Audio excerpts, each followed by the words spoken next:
Lotus Sutra, Chapter 4, Willing Acceptance. Then the impoverished son, after wandering through many villages from one country and city to another, finally reached the city where his father lived. Although the father had constantly thought about the son from whom he had been separated for over 50 years, he nevertheless had spoken to no one about it. He brooded and grieved in his heart, thinking to himself, "I have become old and feeble, and although I have many treasures and storehouses filled with gold, silver, and precious jewels, I have no son. When I die, my treasures will be scattered and lost, for lack of someone to whom to entrust them."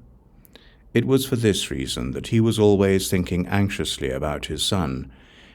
He also thought, "If I could get my son back and leave my fortune to him, I would be relieved and happy, and without further worry." O Bhagavat, at that time the impoverished son who had been wandering about, taking odd jobs, by chance finally reached his father's house. Standing at the side of the gate, he saw his father in the distance, sitting on the lion's seat, with his feet propped up on a jeweled stool, respectfully surrounded by many Brahmins, Kshatriyas, and householders. His body was adorned with pearl necklaces worth thousands of myriads. He was attended on both sides by clerks and servants holding whisker fans. Above was a jeweled canopy with various hanging flowered banners. Perfume was sprinkled on the ground, which was strewn with a variety of beautiful flowers.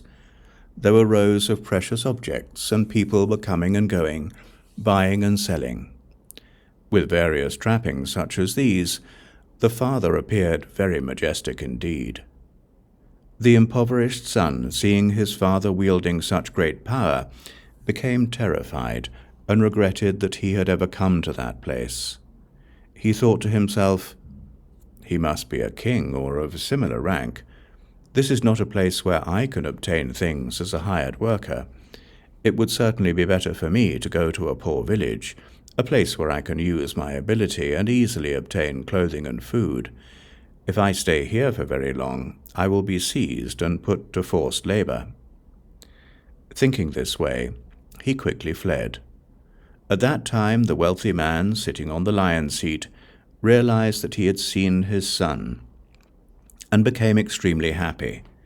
He then thought, "Now there is someone to whom I can leave my fortune and treasures.